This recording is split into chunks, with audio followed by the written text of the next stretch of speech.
just the advent of YouTube, the advent of Napster, and the advent of streaming. Do you feel that streaming has damaged the music industry? 100%. 100%. So my first project was done on vinyl. And if I wanted to change anything about a song, I'd have to call the label and say, do you have the masters? I just want to, tweak this a little bit, tweak that a little bit. The next album was being done on CD, this compact disc form that we all know so well now. It's in the past now, even. So I thought, wow, if this can be just digitally copied, then music's not really safe. When Napster came out, where there was people at the top that made their millions of dollars a show, people at the bottom playing a few bars, people in the middle, you could still make up to $1 million a year as a sort of a middle-class rock star, which is sort of where I was.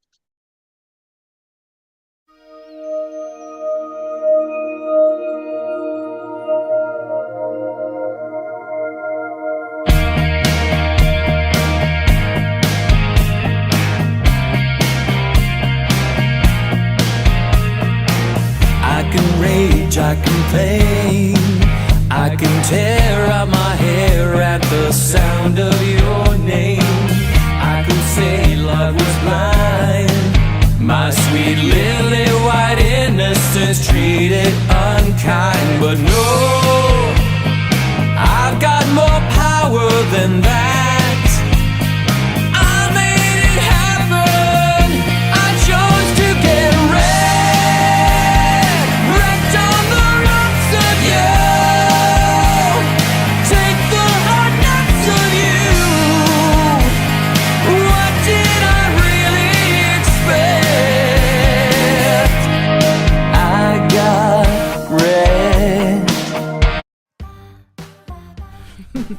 Welcome to Cool Life Podcast, brought to you by TheRealThingDating.com. www.therealthingdating.com. Polydor Records for out scouting. This girl grabbed my bangs and ran my head right to the speaker. Oh. And everyone here like this, yeah.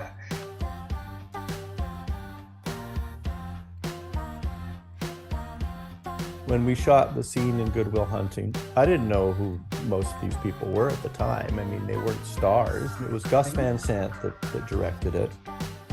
Gus Van Sant was on the floor with Matt Damon's character. I didn't even know who Matt Damon was at that time. I'm Eva John. I'm a former candidate for local government. I was a children's television entertainer, and I love this world, and I believe we should take care of each other and have a lot of fun along the way. Welcome to Cool Life. Here we go. In this episode, we get to hear Paris Black's performance of the song Wrecked, written by Alex Forbes, Jeff Franzel, and Mike Shimshak. We also hear Paris Black's performance of his songs, Breathe, and Never Be Amazing. And now, please enjoy part 4 of my 4-part conversation with Mr. Paris Black on Cool Life Podcast.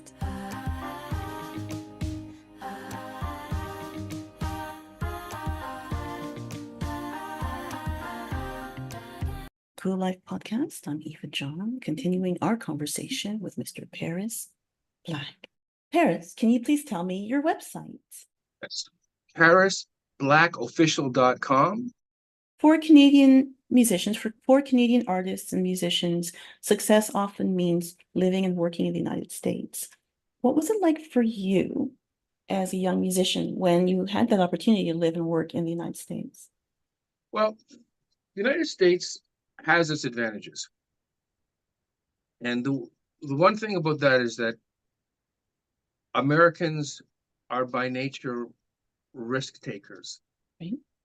And they'll invest in what they believe in. So if you bring something to the table that's good in the United States, and it's really good, you're going to be able to to find investors. Plus American musicians. There's a guy named DeAndre Sherrill who was out of Detroit. In 2018, I was doing a show in Oshawa, a big place in Oshawa, like the Oshawa Art Center or whatever, a big place. And I was asking people who wanted to be, to be opening acts in the show, and people were talking to me about the Quinn Mills Band, who were an Oshawa band and very good, great young musicians. So I had them, and I had a hybrid radio, who you introduced me to. I had them, and they did a fantastic job, and they drew a lot of people. Now, DeAndre Sherrill, he's working in Detroit, and I saw his clips, and he was fantastic. He's a really great funk artist, funk rock, really. So, he drove all the way from Detroit to do like 10, 15 minutes up here. I mean, that's how bad these Americans want it. And when you see how hard they work, and he was fantastic. Since then, he signed with Mark Berry, and he had a song in the top 20 something on Billboard recently. Great. And it couldn't Wow. happen to a nicer guy, So you learn from other musicians. You learn all kinds of things. I mean, so many people don't realize that what you're supposed to do is, and I saw this with Kenny, I saw this with Phil Nero, I saw this with, so many people that I've worked with over my life, Celine Dion even, that whether there's one person in the audience or 100,000 people in the audience, you give your best show, whatever that might look like. Maybe you communicate with that one person, but keep in mind the sort of Buddhist tenet that the most important person is the person that's there with you. Right. Oh, for sure. So you learn these things, and you learn also you really have to do your research with the performers that you get involved with. So of course. Now, for working in the States, that's something that you've done in earlier parts of your career. yes. Now, there's been a global change of landscape and all the relationships with different countries for artists. And the United States is not the same place it was, 10, 15 years ago. 8 years ago, 30 years ago. Yeah, but I still say it's a big change. Like, could you see yourself living and working in the United States in the future? well, probably not. Hmm. But that's because there's not Medicare, or not healthcare there, not universal healthcare and stuff. And I saw Well, I mean, they have Obamacare. They do have that. Obamacare, but still, I worked with I was working in Florida. I knew this guy named John Darko, and he was actually a friend of Obama's. He was a senator from the Illinois Senate. Hmm. And we used to shoot my show a lot of times at his mansion on the beach. Wow. So this guy he came from nothing, and he made his way to being a senator, and he had a hotel there as well, called the Miranda. Anyway, 911 happened. People weren't going to Miami, weren't going to his hotel. He had a triple bypass, and his wife left him. He ended up living in a room off the kitchen in the hotel he used to own. His house and everything was gone, and he died broke and in that situation. So in that way, I would say I probably wouldn't live in the United States, but yeah, it can be a harsh artists, place. It can be harsh. Yeah, but for an artist starting out, I would say in general, the United States is a better place, because that's where people will. In Canada, they can say, "Oh, that person's pretty good," but they won't do anything about it. So maybe they'll go to see your shows. In the United States, somebody that thinks that something can happen with you will definitely they'll jump on board. They'll put money behind you. They'll put you in the best place. Say, look, I found this person, this kid, and they're just fantastic. Right. And that's sort of the American way. So, I wouldn't say no, don't go to the United States. I mean, it's probably your easiest launch pad of any place, because of the way people are there. Now, there was a time when you walked away from the music industry in the early 90s, and it was a while before you decided to come back. Mm. If you could turn back time reviewing, what you did, how you did, as far as, making that decision, would you make a different decision as far as staying in the industry? Yeah, I would have definitely made a different decision. Mm. I was just a little bit drunk on my own success at a time. And they knew exactly, listen, they're investing a lot of money into performers at that time. Right. So the second album, that was a Morris Villanosi ISBA Records, ISBA distributed by Sony, and getting me Mark Berry and all of this. So they knew where I was going to do best. But inside all of us, we have a different idea. So I was thinking of myself as more of an R&B performer at that time. Mm-hmm. And they're like, I can't possibly present Paris Black as an R&B performer. I mean, you're a pop performer. That's exactly what you do. So I wanted to do something different, but I went about it the wrong way, and ended up,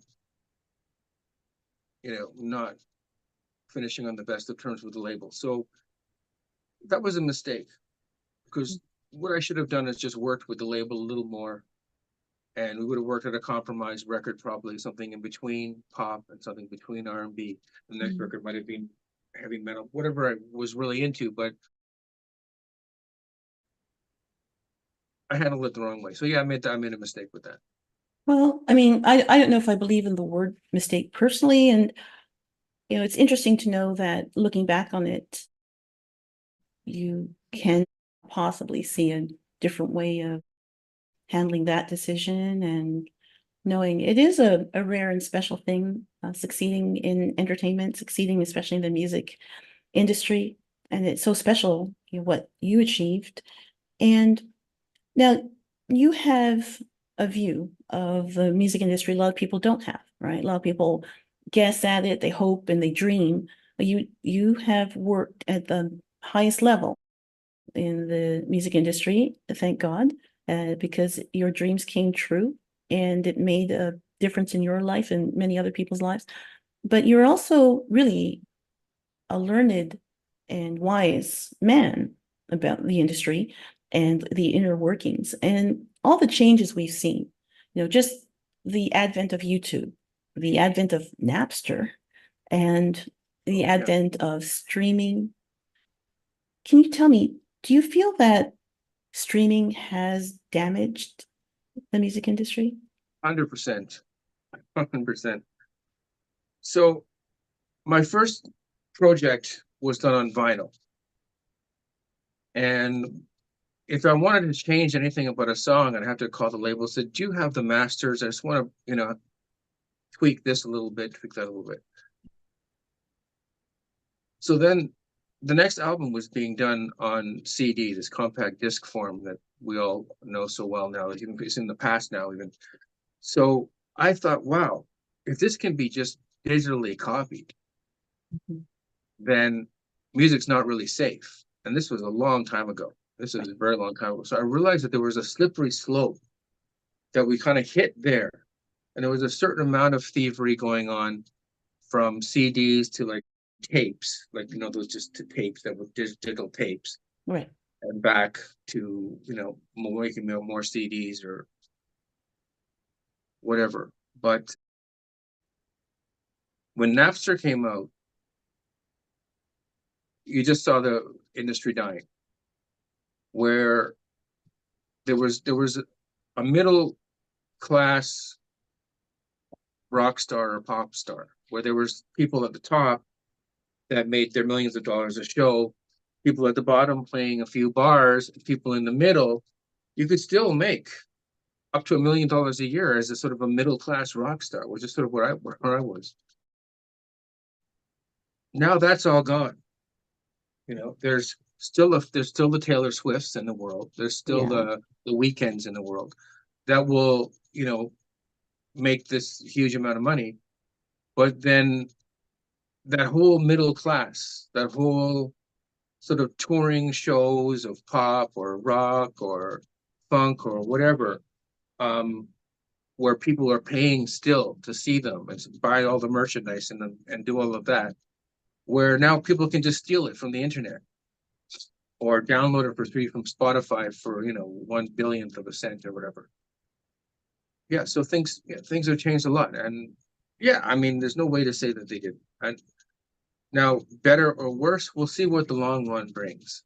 Maybe in the future, instead of having tribute bands, they're going to want holographic images of the performers.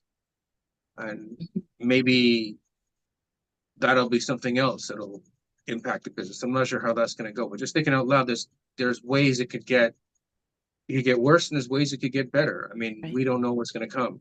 Right. But the easier it is to get something, the less valuable it becomes. Or so we humans tend to treat an Yeah, item as exactly. less I mean, value. Yeah. look, it's just some gray stone off the ground. Right. Concrete gray stone was less plentiful than gold nuggets. Then we would say that concrete gray stone was, more valuable than the gold nuggets. Yeah. So, And we'd have it on our engagement rings. yeah, concrete, exactly. Our little gravel Right. engagement ring. Yep. Yeah. Yeah. It's psychological. It's psychological how we treat value. Now, Right. Paris, tell me,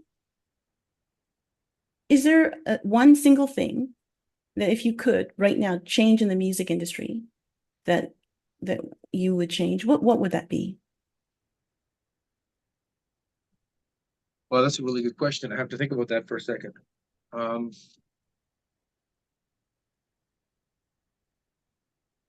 Well, I mean, the main thing is we have to make sure the creators are able to make a living. So I'm not saying it's all about the money, but if the creators aren't able to make a good living, why would they do it? Right. We want the creation of music and the promotion of music. Can I bring them up for a second or no? Oh my. So we think that the creation of music just happens by itself. But every time before, when people stole CDs or things they were taking from their favorite artists, and now there's just so much theft going on that nobody actually really has favorite artists. They're going back through all the time for artists, or it's such a flavor of the week, and there's only a very, very few, like a Taylor Swift, that'll break through and be just huge. Right. I found that the new country market seems to resemble to me more of the old pop market. So I hate to say this, and I'm going to sound like such an old curmudgeon saying this, but I like the way Nashville does it. Okay. And I like the way Nashville does it today. And I like the way pop did it back then. And that there was a set way to ascend.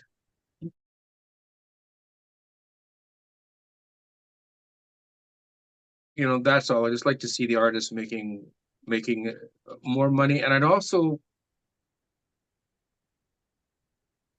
I mean, this sounds so abstract, but I like each artist to think about what they're putting out there into the public atmosphere, the public airwaves. I mean, to think about it.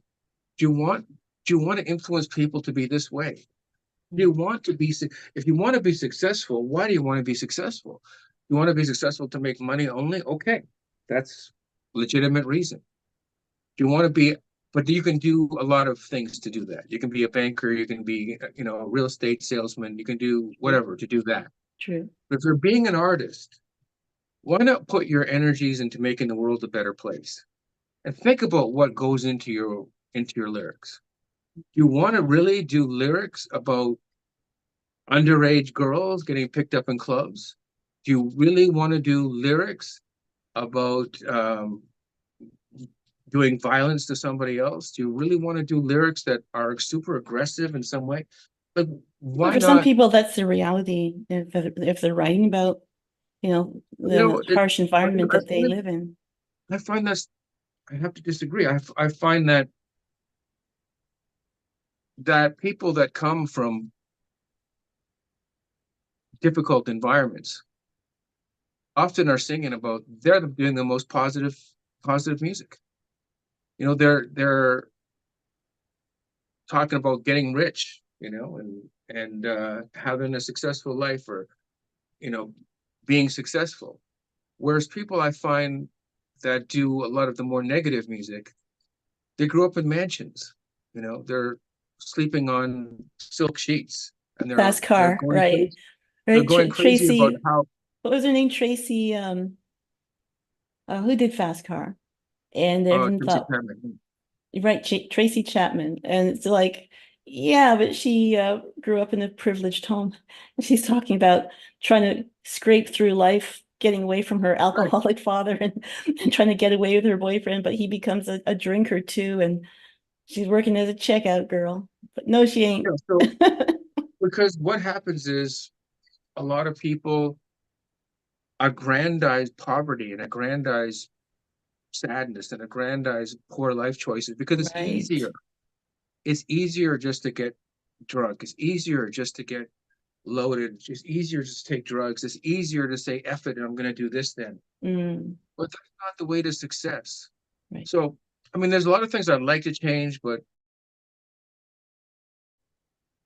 the reality is what I'd like it to be is not possible to fiddle numbers, or not possible to do anything that people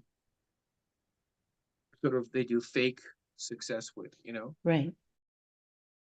But you know, But that's something that's, you know, fake success now that we have technology. And that's something I'm going to ask you about in a little while. But right now, we're going to take a break.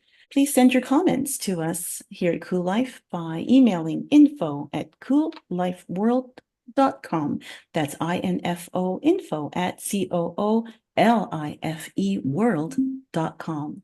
Keep it clean, and we'll read some of your comments on upcoming shows. We're going to take a break to talk about our sponsors and supporters, and we'll be back with Paris Black on Cool Life Podcast.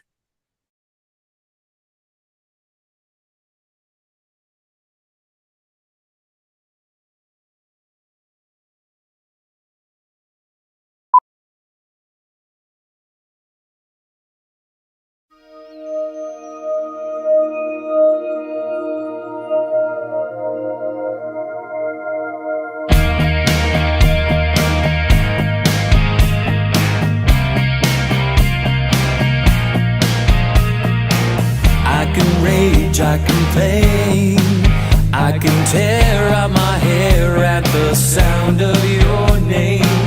I could say love was blind, my sweet lily white innocence treated unkind. But no, I've got more power than that.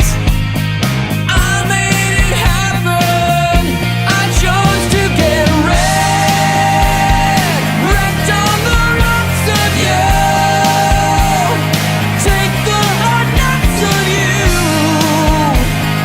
What did I really expect? I got wrecked.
Those lonely days of lockdowns and isolation are gone for good.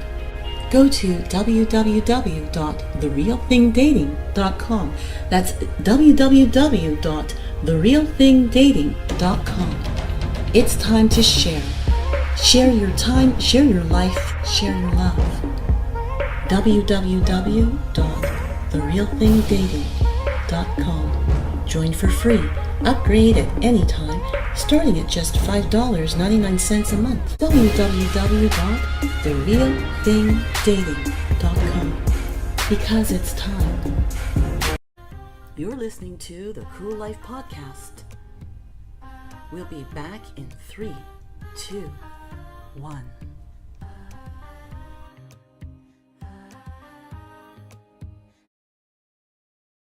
And we're back on Cool Life Podcast to continue our conversation with Mr. Paris Black. If I can just ask you, since you have performed in stadiums all around the world, Japan, all over Canada, United States, and you have played to huge audiences with an enormous success, and you've seen things that some people will only dream about, and having that opportunity to travel with your work, is there a favorite place that you found in the world, or a place you'd like to spend more time in as a result of touring all over this globe? Well, it's hard for me to choose one place that I think is the greatest place I've ever been performed in, because it wouldn't really be the place, it would be what the audience was like in the place. Right. What I did learn, what was really interesting to me, was playing in China. Mm. Because I went and I sung to huge crowds in China, and also figure modeled in China. Right. And what I found, because of the media blockages that they have, they just judge you on how you do. Like there's no, well, this is Bon Jovi and this is Paris Black. It was more like, this is the performer, let's see how they do. So that was just great to sort of be on an even playing field. And as long as if you're performing in front of this huge crowd and you do a great job and they're all up, screaming. There was also the Teen Idol gigs, which were really just things you'll never forget. Again, everybody screaming and your own words at you, it's pretty amazing. Of course. I loved performing in Milan, let's say, because the people were just such a show. The people themselves were a show. They all, dressed up real wild, and the city was, sort of high fashion. It had a certain feeling to it. On the other hand, I played some really small places where people were, they were literally like throwing the beer bottles at the mesh in front of you and stuff like that. So they all bring their memories, and I wouldn't trade any of them in. I really wouldn't trade any of them in. There was great nights and there was terrible nights, but each one would be a story. I seem to attract a lot of drama, I will say that. And so the drama in retrospect is sort of fun.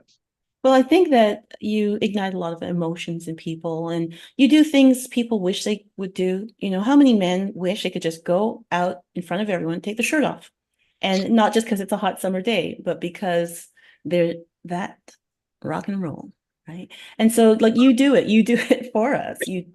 And so you let people have that freedom. They can't experience it from themselves, but they can experience it vicariously with you. And for some people, they judge themselves for wanting to have that, and then they go, "Oh, that's no good because he's got his shirt off, and that wouldn't be the right thing to do, honey, would it?" And it's like, well, don't you wish? So getting those extreme responses from people, I think it's because you show people that it's okay to let your inner self become your outer self. I would say also, because you were forced into, again, as I said before, the genre of pop music, and that you've said that you were trying to break out of that box at one point, and What would you say is your favorite genre of music today? Well, right now I'm in to sort of a new country phase, Mm, but it's not necessarily the country music. I actually find it to be a very diverse music now. Like there's great African American performers like Leon Bridges in that, that are just sort of just Leon Bridges has got one of the best voices I've ever heard in my life. So I listen to him because he's like Smokey Robinson today. You know, it's mm, like honey. It's just like an amazing voice. And but I can understand it. You know, I can understand it because I mean, they have rap in there now. They have all kinds of things yeah. in there now, but it's the way it builds. So everything when it comes out is polished and ready to go. Beyonce just had a #1 song in it. You know, there's it it sounds really well done, and it's real musicians playing the instruments. Whereas let's say Taylor Swift, the biggest artist in the world, God bless her, she's doing a great job, and I do like a lot of her songs. But again, there's so there's so little actually that's attached to musicians playing, and it feels like you're divorced from an emotional experience with it. Mm, Um, interesting. so you know, but at the same time, I mean, I could be working on something tomorrow, and it could be totally a throwback to sort of Andy Warhol kind of art club music, because I'm really affected by the art world, having been a figure model now for, you know, almost 20 years or something, 15 years, 16 years. And I've always been interested in that world as well. So any music where you can really express yourself and go off the script. Right. And I'm not just talking about jazz and it's sort of out there. I'm talking about like I think I might get a lot of response, not just because I'm ripping my shirt off, although that's fun to do, and especially when I'm buff, it's fun to do. But it's that in general, my whole performance is not exactly planned and straight from the heart, completely straight from the heart, completely honest, completely in that moment, you know, trying to convey my feelings in a good way to everybody, Right. and experience angst with people as well. So the music that will let you do that, the music that will let you come off the script and be a human being, is the music that I'm going to gravitate to more. Right. Now, in the music industry, we've talked about some of the things that have promoted so much change. And right now, the biggest change has been the presence of AI, artificial intelligence, in the music industry. What are your thoughts on what's coming, what's been happening so far with AI in music? Well, it brought us the Beatles now and then, Right. which was the one positive thing I can think of. Which is just a bit of music that wasn't recorded by the Beatles at the time in the way that it's presented now, because they've used AI to fill in those gaps Well, and basically to what they make did it. was they were able to extract John Lennon's voice Mhm. away from the piano originally. Right. They were able to take another session with George Harrison and put it in there. And of course, Paul and Ringo are still alive, so they finished the track. So then that's positive. That's a really great thing. But you know, they've had songs that were #1 with Drake and #1 with The Weeknd and others that they're not singing it at all. Right. And it actually fooled everybody. And the artists aren't exactly happy about some of that. Of course, they're not getting paid. And again, it comes down to this is a distributor's dream. Mhm. When you think of like A&M Records or whatever, the Sound the Record Man, whatever, if they could keep every penny of every sale that they got there. So instead of, if they make a $10 sale, instead of them getting $2 for it, they're getting the whole $10. That's a better model for them. Right. Except, I mean, but Sam the Record Man, I mean, he he opened his record stores because he wanted to meet a girl, and he did, and he married. Yeah. I Well, no, think I'm not saying Sam Soderbergh was a no, bad guy. no, I'm just he's saying a that good it's guy. anybody that wants to take all the money, finds a way to take all the money, Yeah. You know, it's bad for the person that's creating it. It's just as, you know, we go to supermarkets and there's there's checkouts and stuff which don't have human beings there. Yeah.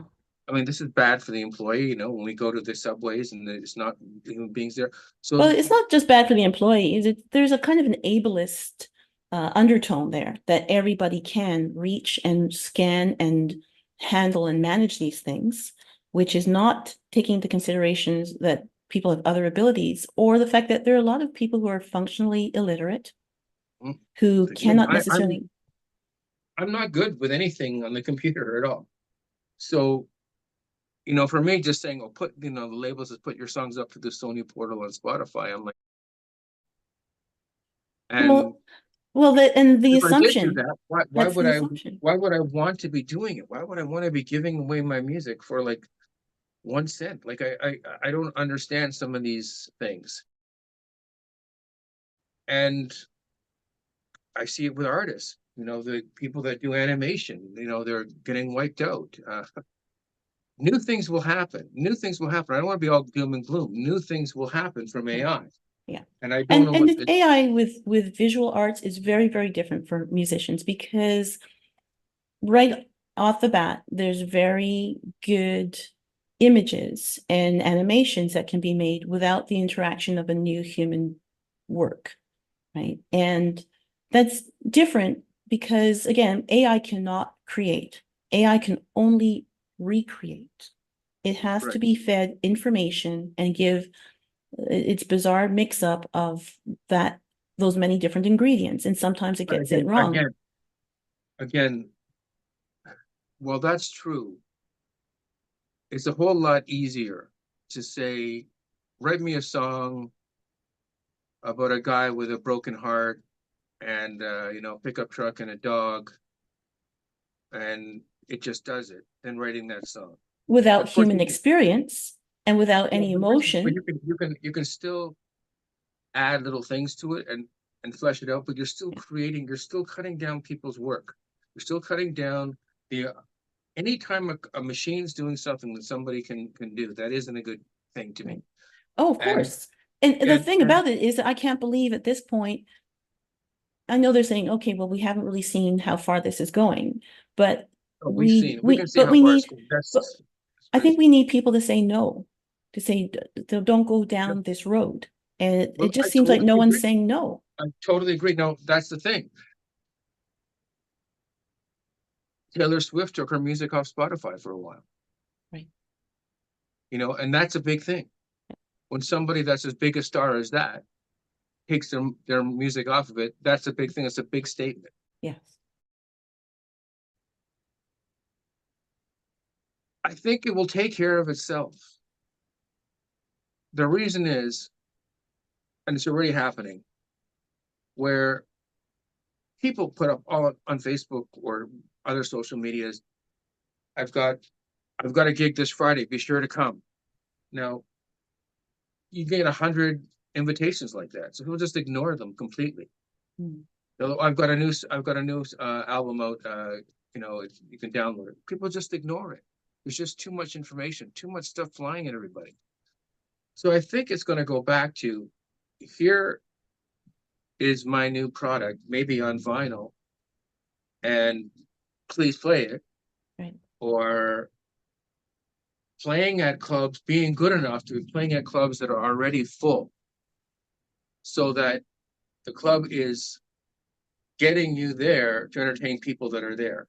So it's not on you to bring the people into the club. So you can either keep them there and be hired back, or you lose them all and they're never going to hire you again. Right. But I see it returning to the hands of the artist more. A friend of mine who plays with Denis Martel, Rob Hemstra, has a band called the Chairman of the Board. And he's doing, you know, he's advertising the old-fashioned way. I see, you know, putting up show bills and stuff like that. I don't know to what effect yet, but I think we're probably going to go back to that. Yeah. And I think, Because- I think we do need the artist interaction. I think we need leaders like yourself to say, no, this isn't what we're going to do. Just because something can be done doesn't mean it must be done.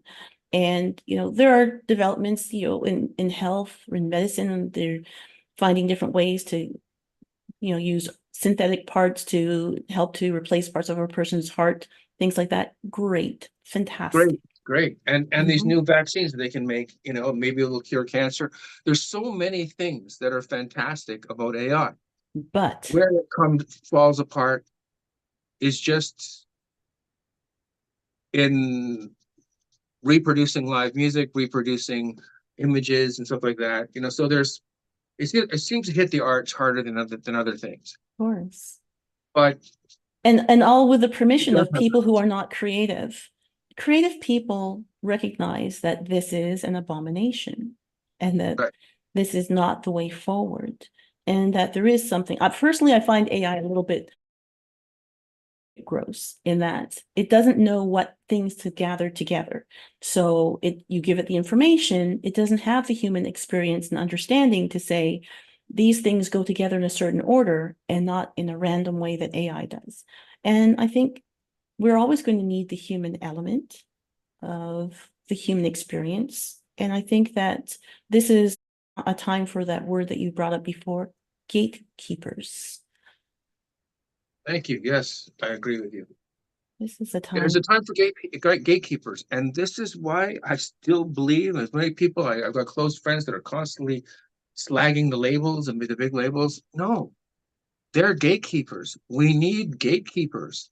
We need able managers. We need labels. We need gatekeepers. We need people to sort of show you. It's like we grade eggs, right? Right. We have utility chicken, we have, a chicken, whatever. We should have some way of saying, okay, this is the independent section. This is the demo section. This is the finished music section. Some people prefer unfinished music. Some people prefer just somebody singing with a tape recorder beside them and a rhythm guitar and singing. People love that, Right. So that they should have an ability to buy that. But they all can't be. A song is a song is a song. Mm. We need leaders. We have leaders that run countries. We don't ask some guy in a bar stool, half drunk, how to run the country. Just because he can tweet something, Right. or he can put something on his, it doesn't mean that he's got the ability to run the country. Mm. And so just because you can put out something with a bunch of apps and put it together and it's like a derivative song that sounds like everything else, doesn't mean it's necessarily the thing to do. I mean, there's always niche markets and stuff like that. I mean, you can do certain things, but it shouldn't be the lifeblood of the industry is feeding on itself. And it's going to cause an implosion, obviously. It's getting smaller and smaller and smaller. I really think that, as you were saying before, that yes, we need a gatekeeper. And as I say, we need the word no, right? And I invite you, Paris, to be one of those leaders, to stand up and say no as often as you can. But, as you also said, history will prove itself. As we go through it, we'll see what direction we go in. Are we going to let the entire industry go up in flames over AI? Or are we going to allow the natural, creative nature of the human to persist? Cool Life Podcast. I'm Eva John.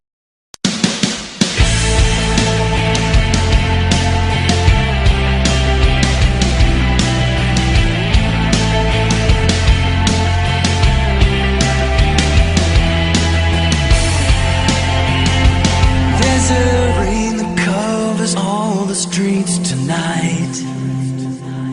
It's been coming down for days, and it's not right. 'Cause I know that I'm the only one one to say. The dark and lonely cloud is hanging over me. It's like it knows my name, and you're the one to blame. I cannot breathe, I cannot hide. I cannot smile and tell a lie. Wish I could get to know just who you are, but you've gone too far, baby. And everything I long to do is to hold the dream that is you. And hear me now, I cannot breathe, I cannot hide anymore. There's a place inside my heart that cries your name. It is hidden well, but I feel it just the same. I thought that time would erase all that is you. Baby, I was wrong. No lenience for me. Life with no parole. And this thing is getting old. I cannot breathe, I cannot hide. I cannot smile and tell a lie. Wish I could get to know just who you are, but you've gone too far, baby. And everything I've longed to do is to hold the dream that is you. And hear me now, I cannot breathe, I cannot hide anymore. And I wish that I was strong, and I could carry on. And I wish that I could be the one to finally let go. Hello.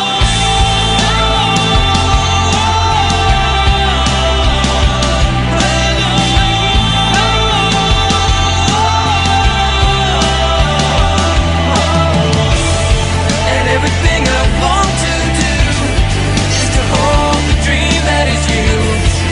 And hear me now, I cannot breathe, I cannot hide anymore. I cannot breathe, I cannot hide.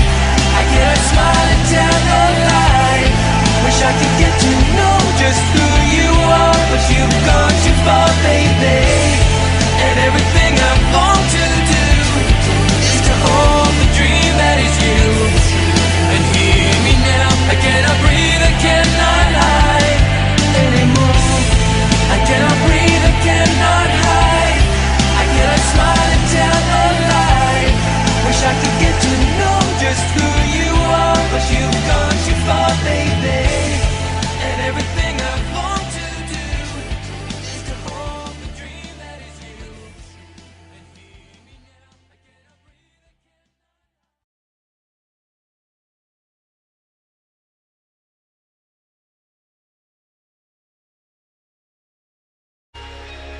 Those lonely days of lockdowns and isolation are gone for good.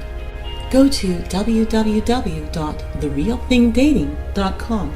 That's www.therealthingdating.com. It's time to share. Share your time, share your life, share your love. www.therealthingdating.com. Join for free. Upgrade at any time, starting at just $5.99 a month. www.therealthingdating.com. Because it's time. This is Cool Life Podcast. Please remember to subscribe to Cool Life on your streaming service and on YouTube as Hellenique Today. That's HELENIQUE Today. Because that helps us to bring more cool stuff to your ears. You're listening to the Cool Life Podcast. We'll be right back.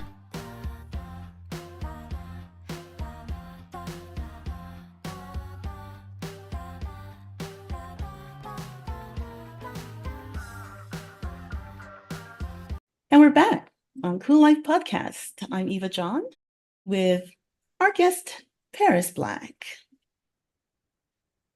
I want to ask you something. I mean, you have mentioned some of the not so fantastic characteristics of some people who are very powerful and influential in the industry. And I want to go back to Kenny McLean, who was put into your life as a mentor, supporter, father figure, and he was placed in your life by the label to work with you as a musician, but he became far more than that because he was a real support for you. Can you tell me, for everything you've experienced in the industry, do you feel there's any lessons you've learned from knowing Kenny McLean? Well, I got to tell you, he's the greatest guy you could possibly know. The thing about Kenny was that he always wanted what was good for you, because we'll just help you, Paris, and then you do it, right? So the way I met Kenny was that Mark was working with Platinum Blonde, Mark Berry, and Kenny McLean was actually his roommate. And so Kenny came into the recording of my second album, doing bass and backing vocals. At the same time, he was coming out with his own record, Don't Look Back. And Kenny was that rare guy in the business that wanted the best for other performers. And I was just lucky to be around somebody like that. Do you feel that being around a seasoned musician who had a real heart as a human being, do you feel that you've learned something that Of you course. carry with you? Yes, of course. The humanity to other artists, the Kenny's salesmanship also really rubbed off on me. His personality rubbed off on me big time. The way he took it all seriously, but not that seriously. I mean, he took it seriously enough to get it exactly right most of the time, but he also left it just loose enough to really entertain the audience as well. Plus, he actually showed me better ways of being myself. He would point out that if we know to clubs, the way I was dancing around and behaving would be better on stage than what I was doing on stage. Because at that point in my teen idolhood was walking back and forth or doing all my dance moves. My dance moves were fun, but I mean, the moves were, part of a rehearsed show. It wasn't necessarily connecting. So Kenny gave me the permission to connect more. And, so you learn so many different things. Plus, Kenny knew the bad stuff that was coming and what to avoid and what to work on. Right. We just became really, really close friends. We probably talked to each other almost every day from 1990 to 2008. Definitely a very special relationship. I believe that the creative impulse will not go away. We are in the image of the creator, and to me, that means let's make sure our energies are going in the right way. Because by the fact that we're publishing so many things, it means we're publishers. And publishers used to have to make sure they were telling the truth. We have to make sure we're telling our truth. And a real truth. Things would be facts checked, not just something that you saw somebody put on a meme on Facebook and now you believe it. Right. Or something like that. I mean, with more access and with more power to get in front of people, there's responsibility. Right. We just are not playing that right now, but I believe it will change. I'm hoping. Anyway, this has been a fantastic discussion. It's a fantastic discussion. You know what, Paris, I really appreciate your time and all of the wonderful information that you've shared, your thoughts and your understanding of the industry, and really just a parting thought from you, I'm hoping. Can you tell me, I know that you've mentioned that you are working on another album of music, but can you tell me overall, maybe more long-term, what are your upcoming goals as an artist, as a human being? Well,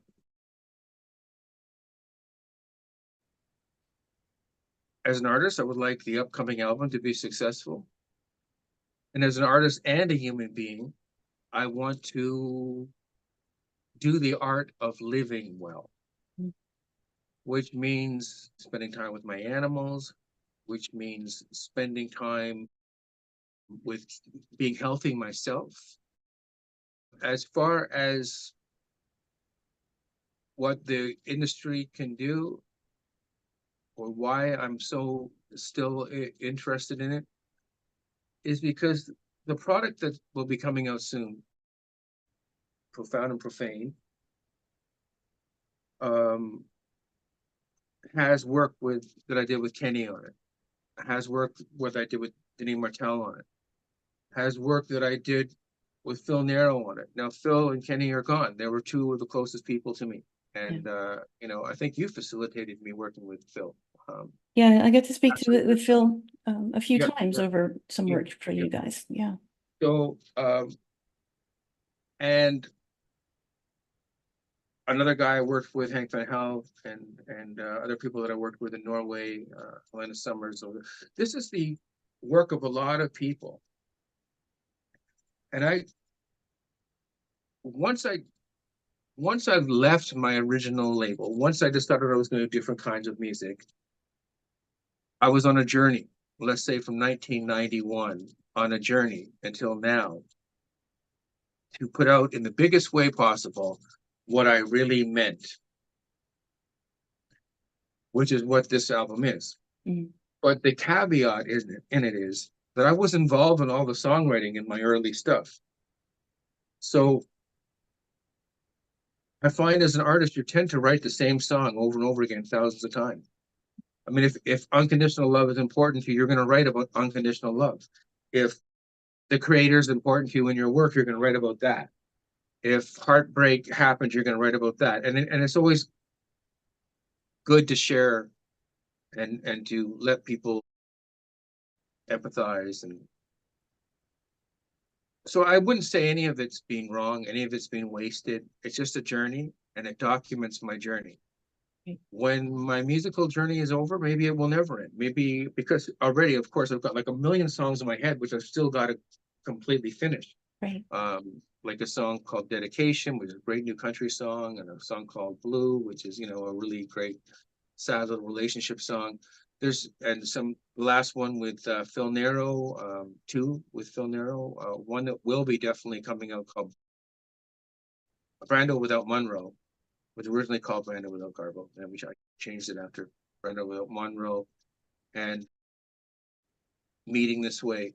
So it's a journey, and then because I got into it so early, it became a journey of my life. Mhm. So that's still where it goes, and I don't know where it's going to go. I don't think that I'm the kind of person that either is able to or would be interested in saying, this is what I'm going to do, and that's it. Right. Other than put the beloved creatures in my life, my beloved animals, put them first, and my health first, and my friends there after that first. Now, as far as being successful in the music business goes, what does that look like? What does that mean? Sure, I'd like to have another big hit and to buy a nice house for all these people that I love. That would be great. I'd like to, as a mature man, perform with a very clear idea of what I'm saying. Whereas before, you're always searching for it. But I think we never find what we're saying. I think in life, we always get new hurdles thrown at us. Right. So we think we get it figured out, but we really don't. We really got another one coming in coming. Well, and that's the truth of life. That you set your goals, you achieve them, and you set up another set of goals. So Exactly. But sometimes you just keep knocking on the wall. I mean, that's what's really important. I mean, this album I have taken a long time to release it because I was waiting for the right circumstances to happen, and they're happening, or maybe they're happening now. So things are going to go. Happening. I think they're happening. Well, I really do appreciate you spending time with us again, Paris. I appreciate being on the show. Thank you so much. And anytime again, we'll do it again. Yeah, for sure. And so this ends our part 4 of my conversation with Paris Black. It's been a thrill. Paris, can you please state your website? ParisBlackOfficial.com.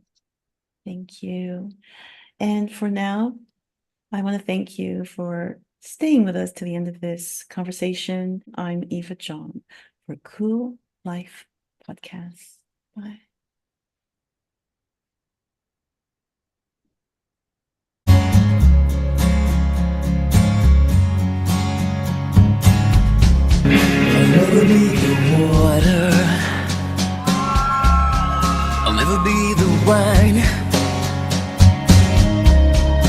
never be the last hand you hold before you walk inside.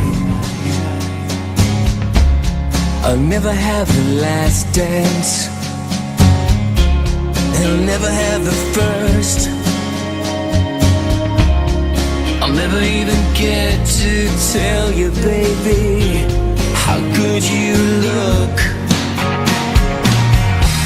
And I'll never be the face on your bedroom wall. I'll never be the lifeline you might call me amazing.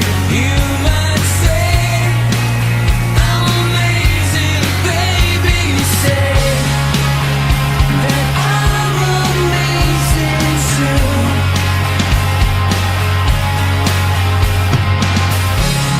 I'll never be the wise guy. You never hear my jokes. I never get to beg at your window and tell you I've just gone broke. And I'll never know the winter as I walk out your door. In the meantime, I'll let you enjoy the rest of your evening. Thank you so much. God bless you. Thank you so much.